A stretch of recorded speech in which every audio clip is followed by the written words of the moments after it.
सोचिए बनारस की एक पुरानी गली है, रात का वक्त है, गलियां शांत हैं और उसी शहर में एक ऐसा स्ट्रक्चर खड़ा है जिसके बारे में दो लोग बिल्कुल अलग अलग कहानी बताते हैं। एक कहता है ये हमारी मस्जिद है, दूसरा कहता है इसके नीचे हमारा मंदिर था। अब नॉर्मली आप क्या करेंगे? पुरानी किताब उठाएंगे, किसी इतिहासकार से पूछेंगे या फिर कोर्ट जाएंगे। लेकिन यहाँ प्रॉब्लम यह है कि कोर्ट में जाने से पहले ही एक सवाल आपके सामने खड़ा हो जाता है। अगर आपके पास पुराने डॉक्यूमेंट्स हैं, इंस्क्रिप्शन है, आर्कियोलॉजिकल एविडेंस है और आप कहते हैं कि इस जगह का रिलीजियस कैरेक्टर कभी कुछ और था, तो क्या आज का इंडियन लॉ आपको उस हिस्ट्री को कोर्ट में प्रूव करने का मौका देगा? और इसी सवाल के बीच एक नाम बार बार सामने आता है, हरिशंकर जैन। एक ऐसा लॉयर जिसने अपनी सेटल लीगल कैरियर के बीच में रिलीजियस साइट लेजिस्लेशन का रास्ता चूज किया। फिर उनका बेटा विष्णु शंकर जैन भी इसी बैटलफील्ड में आ गया। लेकिन कहानी यहाँ से इंटरेस्टिंग नहीं है कि एक बाप और बेटे बहुत सारे केस लड़ रहे हैं। इंटरेस्टिंग बात यह है कि इनकी स्ट्रेटजी क्या है। ये लोग अक्सर कोर्ट में जाकर सीधा ये नहीं कहते हमें ये बिल्डिंग तोड़कर मंदिर बनाना है। उनका सवाल कुछ और होता है, पहले ये पता तो लगाइए कि यहाँ क्या था। और बस इसी एक सवाल ने इंडिया की पॉलिटिक्स, हिस्ट्री, आर्कियोलॉजी और कॉन्स्टिट्यूशनल लॉ के बीच एक ऐसी लीगल बैटल खड़ी कर दी है जिसका इम्पैक्ट आज ज्ञानवापी से लेकर मथुरा, भोजशाला और संभल तक दिखाई देता है। लेकिन अगर आपको लगता है कि ये कहानी सिर्फ एक पुराने मंदिर और एक पुरानी मस्जिद की है, तो आप पिक्चर का सबसे इंपॉर्टेंट पार्ट मिस कर रहे हैं। क्योंकि इस स्टोरी में एक तरफ 500 साल पुराना हिस्ट्री, दूसरी तरफ है 1991 का एक लॉ, बीच में है एक वक्त का पूरा लीगल फ्रेमवर्क और सामने खड़ी है इंडियन जुडिशरी। और फिर एक दिन कोर्ट के ऑर्डर से एक पुरानी जगह का सर्वे शुरू होता है। कुछ लोग कहते हैं यहाँ कुछ नहीं है, दूसरी तरफ से आवाज आती है एविडेंस सामने आने दो। सर्वे होता है, पुराने पत्थर मिलते हैं, इंस्क्रिप्शन मिलते हैं, आर्किटेक्चरल रिमेन मिलते हैं और फिर एक सवाल पूरे देश के सामने आ जाता है, अगर हिस्ट्री और लॉ आमने सामने खड़े हो जाएं तो जीत किसकी होगी? लेकिन इस सवाल का आंसर ज्ञानवापी से शुरू नहीं होता। इसके लिए हमें वापस जाना पड़ेगा औरंगजेब के दौर में और फिर समझना पड़ेगा कि 1947 के बाद इंडिया ने अपने पास्ट को लेकर एक ऐसा लीगल रूल क्यों बनाया जिसने आज के रिलीजियस साइट डिस्प्यूट्स का पूरा लैंडस्केप बदल दिया। और सबसे इंटरेस्टिंग बात, जिस लॉ को कुछ लोग इंडिया की कम्युनल पीस की गारंटी मानते हैं, वही लॉ दूसरी तरफ के लोगों के लिए हिस्टोरिकल जस्टिस के रास्ते की सबसे बड़ी दीवार बन गया।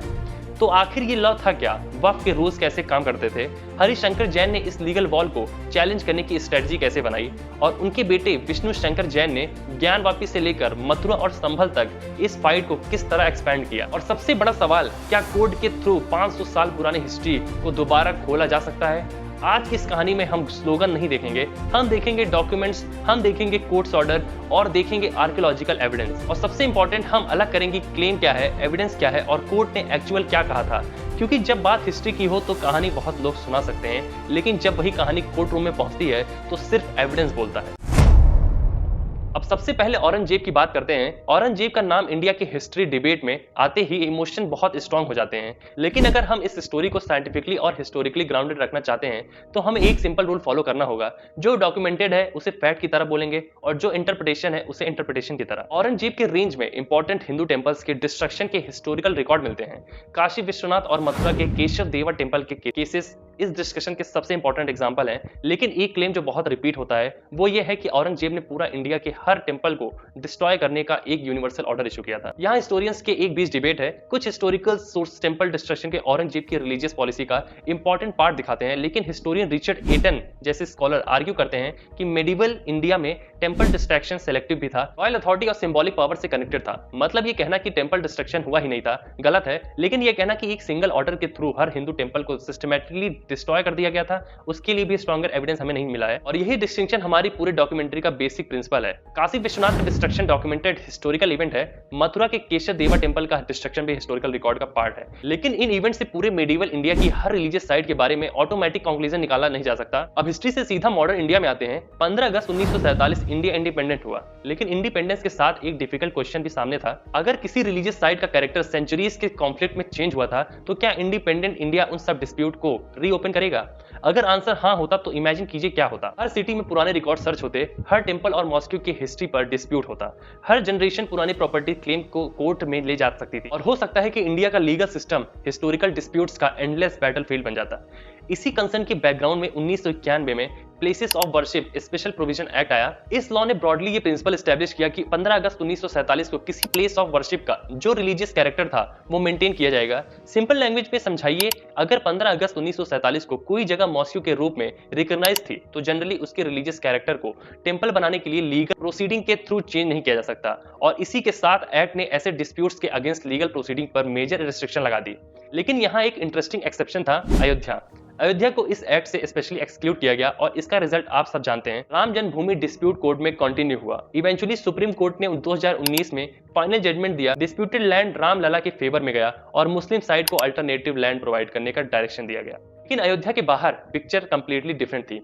काशी, मथुरा, भोजशाला ऐसे केसेस में 1991 का लॉ एक मेजर लीगल बैरियर बन गया और यहीं से हिंदू साइड लिटिजेंट्स का आर्गुमेंट स्टार्ट होता है। उनका कहना है कि अगर हिस्टोरिकल एविडेंस को कोर्ट एग्जामिन ही नहीं कर सकता तो जेन्युइन हिस्टोरिकल रॉन्ग का लीगल रेमेडी कैसे मिलेगा। अपोजिट आर्गुमेंट क्या है? अपोजिट साइड कहती है कि एग्जैक्टली इसी एंडलेस साइकिल को प्रिवेंट करने के लिए 1991 का एक्ट बनाया गया था। अगर हर हिस्टोरिकल ग्रेवेंस को आज रीओपन किया जाएगा तो इंडिया का कम्युनल पीस और लीगल स्टेबिलिटी दोनों इफेक्ट हो सकते हैं, और यही कॉन्स्टिट्यूशनल बैटल आज सुप्रीम कोर्ट के सामने है। दिसंबर 2024 में सुप्रीम कोर्ट ने रिलीजियस प्लेसेस से कनेक्टेड न्यू सूट्स और पेंडिंग मैटर्स में इफेक्टिव ऑर्डर पर रिस्ट्रेंट लगा दिया। इसका मतलब ये नहीं था कि कोर्ट ने हिंदू क्लेम्स को रिजेक्ट कर दिया, और इसका मतलब ये भी नहीं था कि मुस्लिम क्लेम्स को फाइनल अप्रूवल मिल गया। कोर्ट बेसिकली कह रहा था पहले लार्जर कॉन्स्टिट्यूशनल क्वेश्चन डिसाइड होगा, उसके बाद लोअर कोर्ट्स में ये डिस्प्यूट किस एक्सटेंट तक प्रोसीड करेंगे वो क्लियर होगा। लेकिन स्टोरी यहाँ खत्म नहीं होती। अब आता है वक्फ। वक्फ को समझना भी बहुत इंपॉर्टेंट है क्योंकि इंडिया में रिलीजियस प्रॉपर्टी का एक बड़ा लीगल फ्रेमवर्क वक्फ इंस्टीट्यूशन से कनेक्टेड है। वक्फ का बेसिक कॉन्सेप्ट रिलीजियस, चैरिटेबल या पेयर्स पर्पस के लिए प्रॉपर्टी डेडिकेशन से रिलेटेड है। ट्रेडिशनल इस्लामिक लॉ में एक बार वैलिड डेडिकेशन हो जाने के बाद प्रॉपर्टी को परमानेंट रिलीजियस एंडोमेंट माना जा सकता है। इंडिया में वक्फ एडमिनिस्ट्रेशन के लिए स्टैट्यूटरी लॉ आए और 1995 का वक्फ एक्ट इस फ्रेमवर्क का मेजर पार्ट था। इस लॉ में वक्फ बोर्ड और वक्फ ट्रिब्यूनल का सिस्टम क्रिएट किया गया, लेकिन कंट्रोवर्सी तब बढ़ी जब कुछ प्रोविजन के थ्रू वक्फ प्रॉपर्टी आइडेंटिफिकेशन और डिस्प्यूट को लेकर क्वेश्चन उठने लगे, स्पेशली सेक्शन 14। पुराने लॉ के अंडर बोर्ड के पास ये डिटरमाइन करने की स्टैट्यूटरी पावर थी कि कोई प्रॉपर्टी वक्फ प्रॉपर्टी है या नहीं। क्रिटिक्स का आर्गुमेंट था कि इस बोर्ड को डिस्प्यूट प्रॉपर्टी मैटर्स में एक्सेसिव पावर मिलती है। सपोर्टर्स का आर्गुमेंट था कि हिस्टोरिक वक्फ प्रॉपर्टीज का एक larger portion modern land registration system से पहले का है, और सिर्फ मॉडर्न फ्रेमवर्क की एब्सेंस से हिस्टोरिक रिलीजियस एंडोमेंट को इनवैलिड नहीं माना जा सकता। फिर आता है वक्फ बाय यूजर। इस कॉन्सेप्ट का बेसिक आइडिया ये था कि अगर कोई प्रॉपर्टी लॉन्ग पीरियड तक रिलीजियस यूज में रही हो तो सर्टेन सर्कमस्टांसेस में उस यूज के बेसिस पर वक्फ स्टेटस रिकॉग्नाइज किया जा सकता था। अब क्रिटिक्स ने कहा कि अगर सिर्फ रिलीजियस यूज से प्रॉपर्टी का स्टेटस स्टैब्लिश हो सकता है तो ऑर्डिनरी लैंड ओनर के राइट्स का क्या होगा। सपोर्टर्स ने कहा अगर सेंचुरीज ओल्ड वक्फ प्रॉपर्टीज के लिए मॉडर्न डीड कंपलसरी कर दी गई तो हिस्टोरिकल एंडोमेंट का लार्ज पार्ट डॉक्यूमेंटेशन प्रॉब्लम की वजह से लॉस हो सकता है। ये डिबेट सालों तक चली और फिर 2025 में लॉ चेंज हुआ। वक्फ अमेंडमेंट एक्ट 2025 ने सेक्शन 14 को रिमूव कर दिया। वक्फ बाय यूजर के फ्रेमवर्क को भी सिग्निफिकेंटली चेंज किया गया और नए केसेस में इस कॉन्सेप्ट को रिमूव किया गया। लेकिन अमेंडमेंट खुद सुप्रीम कोर्ट में चैलेंज हो गया। कोर्ट ने कुछ और प्रोविजन पर इंटरिम स्टे दिया जबकि प्रोविजंस को ऑपरेट करने दिया। तो अगर आप 2026 में ये स्टोरी सुना रहे हैं तो एक बात बिल्कुल क्लियर होनी चाहिए, आप ये नहीं कह सकते कि सेक्शन 14 आज भी वक्फ बोर्ड को वही ओल्ड पावर देता है। लॉ चेंज हो चुका है और इसी तरह आप ये भी नहीं कह सकते कि वक्फ बाय यूजर की पुरानी व्यवस्था एग्जैक्टली सेम फॉर्म में आज भी चल रही है। लीगल पोजीशन चेंज हो चुकी है और कॉन्स्टिट्यूशनल चैलेंज अभी भी इंपॉर्टेंट है। अब आते हैं वक्फ के नंबर पर। ये वो पॉइंट है जहां सोशल मीडिया पर सबसे ज्यादा कंफ्यूजन मिलता है। कहीं आपको 39 लाख एकड़ सुनने को मिलता है, कहीं 49 लाख एकड़। ऑफिशियल गवर्नमेंट डाटा के अकॉर्डिंग मार्च 2025 तक 30 स्टेट्स और यूनियन टेरिटरीज से 8.7 लाख से ज्यादा वक्फ प्रॉपर्टीज रिपोर्टेड थी और इनका टोटल एरिया 38 लाख एकड़ से ज्यादा बताया गया था। और इन प्रॉपर्टीज में around 4.2 lakh properties Waqf by user category में रिकॉर्डेड थी। लेकिन यहाँ एक इंपॉर्टेंट मैथमेटिकल पॉइंट है, 4.2 लाख प्रॉपर्टीज का मतलब 4.2 लाख एकड़ नहीं होता, और इसी वजह से 21 लाख एकड़ बिना डॉक्यूमेंट के सिर्फ नमाज पढ़ने की वजह से वक्फ बन गए। जैसे स्टेटमेंट को हम फैक्ट की तरह नहीं बोलेंगे। अगर गवर्नमेंट का डेटा है तो हम गवर्नमेंट का डेटा कहेंगे, अगर किसी पॉलिटिकल पार्टी का क्लेम है तो हम उसे पॉलिटिकल पार्टी का क्लेम कहेंगे, और अगर इंडिपेंडेंट वेरिफिकेशन नहीं है तो हम उसे वेरीफाइड फैक्ट भी नहीं बताएंगे। और यही डिफरेंस है प्रोपागेंडा और डॉक्यूमेंट्री के बीच का। अब आते हैं हरिशंकर जैन पर। हरिशंकर जैन ने 1976 में लॉ प्रैक्टिस स्टार्ट की। उनकी लीगल जर्नी धीरे धीरे रिलीजियस राइट लेजिस्लेशन की तरफ चली गई। अयोध्या डिस्प्यूट में उनका रोल प्रोमिनेंट हुआ, लेकिन यहाँ एक करेक्शन बहुत ज्यादा जरूरी है। आपने शायद सुना होगा कि हरिशंकर जैन ने 1993 में बाबरी स्ट्रक्चर के लॉक्स ओपन करवा दिए थे। एक्चुअली बाबरी स्ट्रक्चर के लॉक्स 1986 में एक सेपरेट लीगल प्रोसीडिंग के बाद ओपन हुए थे। हरिशंकर जैन की इंपॉर्टेंट रोल बाद में आई, पर्टिकुलरली 1992 में डिमोलिशन के बाद, जब उन्होंने हिंदू डिवोटीज के वर्शिप राइट्स के लिए लीगल प्रोसीडिंग परस्यू की। और फिर आते हैं उनके बेटे विष्णु शंकर जैन। विष्णु ने लॉ की पढ़ाई कंप्लीट की और अपने फादर के साथ प्रैक्टिस स्टार्ट की। यहाँ से एक इंटरेस्टिंग बाप और बेटे की पार्टनरशिप डेवलप होती है। एक तरफ डिकेड का लीगल एक्सपीरियंस, दूसरी तरफ एक यंग लॉयर जो सेम लीगल बैटल फील्ड में एंटर करता है। और धीरे धीरे ये दोनों ज्ञानवापी, मथुरा, भोजशाला और दूसरे रिलीजियस साइट डिस्प्यूट्स में अपने पिटिशनर के प्रोमिनेंट लॉयर बन जाते हैं। रिपोर्ट्स के अकॉर्डिंग दोनों 100 से ज्यादा रिलेटेड केसेस में इन्वॉल्व रहे, लेकिन इनकी real strength number of cases नहीं है, रियल स्ट्रेंथ है कि इनकी स्ट्रेटजी। इमेजिन कीजिए आपके पास एक पुरानी जगह है, आप कहते हैं यहाँ टेंपल था, अपोजिट साइड कहती है नहीं था। अब अगर आप कोर्ट में जाकर सिर्फ ये बोलेंगे कि हमें यकीन है, तो कोर्ट काम नहीं करेगा। कोर्ट कहेगा evidence, document, inscription, archaeological remains, revenue records, old map, historical account. और इसी क्वेश्चन का आंसर ढूंढने इन लॉयर की लेजिटेशन स्ट्रेटजी का इंपॉर्टेंट पार्ट बना। ज्ञानवापी इसका सबसे फेमस एग्जांपल है। 2021 में 5 हिंदू महिलाओं ने वाराणसी कोर्ट में पिटीशन फाइल की। उनकी डिमांड श्रृंगार गौरी की वर्शिप राइट से कनेक्टेड थी। अब यहाँ स्ट्रेटजी समझिए, अगर इनिशियल डिमांड सीधी ये होती कि मॉस्क्यू डिमोलिश करो और टेंपल कंस्ट्रक्ट करो, तो प्लेस ऑफ वर्शिप एक्ट की ऑब्जेक्शन इमीडिएटली सामने आ जाती। इसके इंस्टेड फोकस वर्शिप राइट्स और साइट के एग्जिस्टिंग रिलीजियस कैरेक्टर के एग्जामिनेशन पर रखा गया। फिर सर्वे का इशू आया। 2022 में कोर्ट अपॉइंटेड सर्वे के दौरान वजूखाना एरिया में एक स्ट्रक्चर मिला। हिंदू साइड ने कहा यह शिवलिंग है, मॉस्क्यू कमेटी ने कहा ये फाउंटेन है। और यहाँ एक रिस्पॉन्सिबल डॉक्यूमेंट्री को वही बोलना चाहिए जो रिकॉर्ड में है। हम ये नहीं बोलेंगे कि कोर्ट ने यूनिवर्सली एस्टैब्लिश कर दिया कि वो शिवलिंग था, हम बोलेंगे कि हिंदू साइड ने इसे शिवलिंग आइडेंटिफाई किया और मुस्लिम साइड ने फाउंटेन। मगर आपको पता है ये वो क्या था, अब आपके ऊपर है आप उसको क्या मानते हैं। कोर्ट ने एरिया को प्रोटेक्ट किया और मैटर फर्दर लिजिटेशन का सब्जेक्ट बना। उसके बाद एएसआई सर्वे हुआ और एएसआई रिपोर्ट ने डिस्प्यूट को और सीरियस बना दिया। रिपोर्ट में आर्किटेक्चरल रिमेन, पिलर इंस्क्रिप्शन और दूसरे फीचर डिस्कस किए गए, जिन्हें हिंदू साइड ने अर्लियर हिंदू टेंपल के एविडेंस के रूप में इंटरप्रेटेट किया।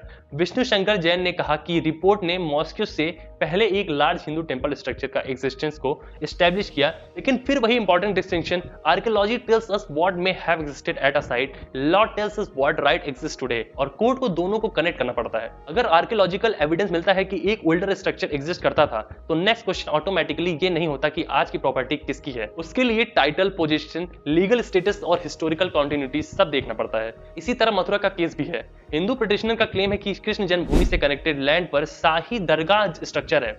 ऑपोजिट साइड ने प्लेसेस ऑफ वर्शिप एक्ट और दूसरी लीगल ऑब्जेक्शंस रेज की। इलाहाबाद हाई कोर्ट में कनेक्टेड सूट्स की प्रोसीडिंग आगे बढ़ी, लेकिन दिसंबर 2024 का सुप्रीम कोर्ट ऑर्डर के बाद रिलीजियस साइड डिस्प्यूट्स पर जो ब्रॉडर रिस्ट्रेंट आया, उसका इफेक्ट मथुरा लिजिटेशन पर भी पड़ा। इसलिए कहना कि मथुरा का केस फाइनल हो गया आज की लीगल रियलिटी नहीं है। फिर भोजशाला, एक साइड इसे देवी वाघ देवी से कनेक्टेड हिस्टोरिकल टेंपल मानता है, दूसरी साइड इसे कमल मौला मॉस्क्यू से कनेक्ट करती है। एएसआई सर्वे हुआ, आर्कियोलॉजिकल एविडेंस एग्जामिन हुए और कोर्ट प्रोसीडिंग हुई, लेकिन फिर आर्कियोलॉजिकल एविडेंस और लीगल टाइटल सेम चीज नहीं है, और ये डिस्टिंक्शन हम हर रिलीजियस साइट केस में मेंटेन करेंगे। अब आते हैं संभल पर। 2024 में संभल की जामा मस्जिद के हिस्टोरिकल कैरेक्टर को लेकर लिटिगेशन और सर्वे का इश्यू सामने आया। कोर्ट अपॉइंटेड सर्वे स्टार्ट हुआ और फिर सिचुएशन वायलेंट हो गई।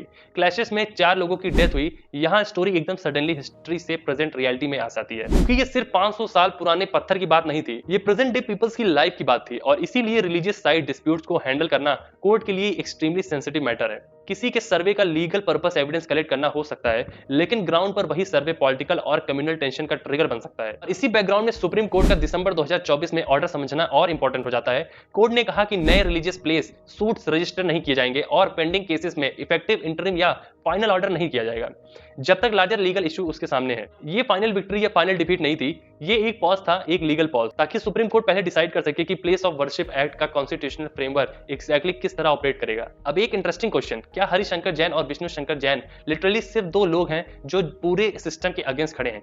नहीं, ये लाइन ड्रामेटिक जरूर है, लेकिन लिटरली एक्यूरेट नहीं है।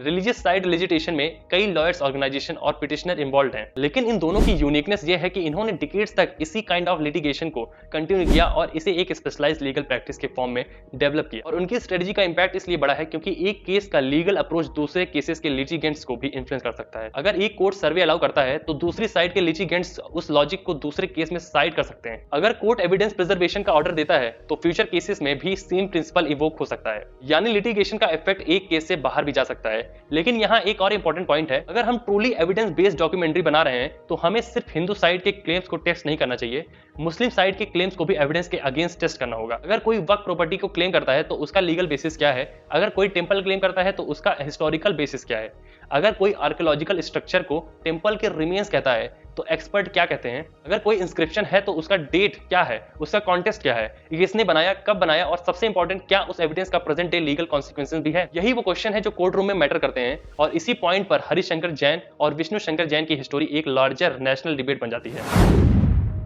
क्योंकि ये डिबेट अल्टीमेटली सिर्फ एक टेंपल मिलेगा या मॉस्क्यू रहेगी क्या क्वेश्चन नहीं है, बड़ा क्वेश्चन ये है कि मॉडर्न इंडिया अपने मेडिवल पास्ट के साथ क्या करे। क्या हिस्टोरिकल रॉन्ग्स को कोर्ट में रीओपन करके करेक्ट किया जाना चाहिए या 15 अगस्त 1947 को एक फाइनल लीगल कट ऑफ मान लेना चाहिए। अगर हर हिस्टोरिकल डिस्प्यूट रीओपन करेंगे तो इंडिया में लेजिस्लेशन का एंडलेस साइकिल स्टार्ट हो सकता है, और ये करना चाहिए। अब इसके लिए तो ये नहीं है कि हिंदू लोग अपनी मंदिर छोड़ दें या मुसलमान जो अपना फैक्ट प्रेजेंट करते हैं या जो दावा करते हैं वो गलत हो या सही हो, वो तो सामने आ ही जाएगा कि प्रूफ देने के बाद कौन सही और कौन गलत। अब कॉन्फ्लिक्ट के डर से हिंदू और मुस्लिम अपने हक की बात तो नहीं छोड़ देंगे, लेकिन दूसरी तरफ अगर हम हिस्टोरिकल क्लेम को सिर्फ इसलिए रिजेक्ट कर दें क्योंकि वो 1947 से पहले का है तो जेन्युइन हिस्टोरिकल एविडेंस के लिए लीगल रेमेडी का क्वेश्चन भी खड़ा हो जाता है।